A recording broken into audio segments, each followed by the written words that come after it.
When it comes to race, we've overcome quite a lot in this country. Slavery, Civil War,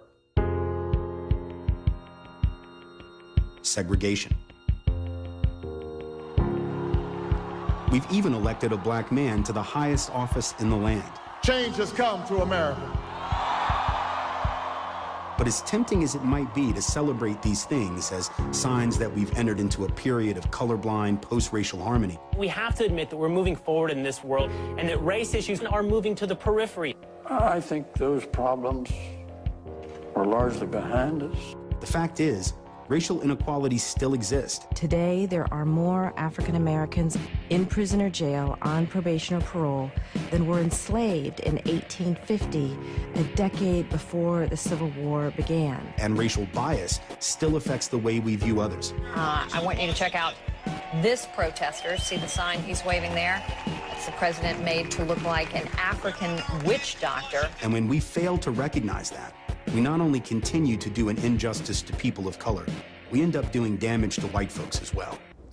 And while race isn't real, in other words, at the biological level, there is no real, true race or racial difference as we're taught to understand it, these very superficial signifiers of racial difference that allow us to categorize people, these are very real in their consequences for people's lives. And this insistence that we're all one doesn't allow us to engage with that social reality.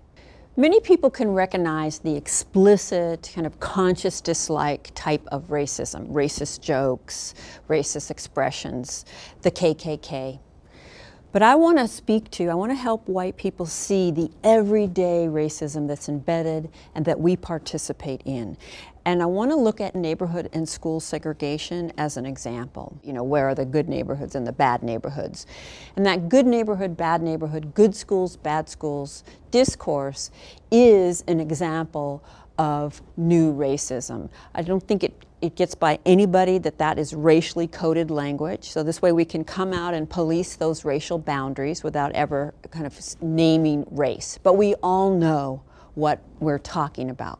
And I think the most profound way that my life has been shaped by my race is through the power of segregation. Most white people do live in segregation. We choose that segregation, and in a lot of ways we celebrate it. What makes a school good and what makes a neighborhood good? Well, the absence of people of color. That is the way that white people measure the value of their neighborhoods and schools. And while we don't come out and name that, we all know what it is. Everywhere I give talks, whether it's the Deep South, Northeast, Midwest, or the West Coast, white folks ask me, well, what about us? Why don't you talk about racism against white people? The undercurrent in all of this is the sense that efforts to curb discrimination against people of color, while admirable in the past, have gotten out of control and are somehow now hurting whites. And you'll hear this kind of thing all the time. People complaining about what they call reverse discrimination. This is a case of clear and obvious reverse discrimination. Complaining about affirmative action. What do you think that affirmative action is for? Affirmative action is to increase diversity by discriminating against white males, and that's why I oppose it. Or they say that since we have scholarships for black students, we should have scholarships for white students only as well.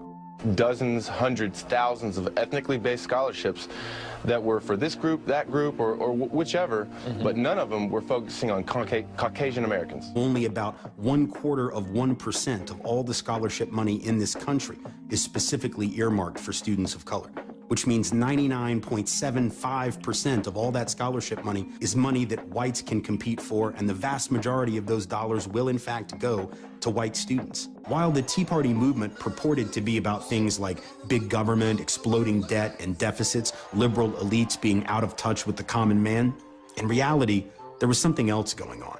Along with anxiety and fear about the economic crisis, there's also been a lot of unease about the fact that we have a black president and that the demographics of the country are shifting in ways that point to a future where whites will no longer be the clear majority. All of this helps explain why some of these folks are so adamant, so angry, so upset that they, and I'm using their words now, want to take their country back. We want our country back!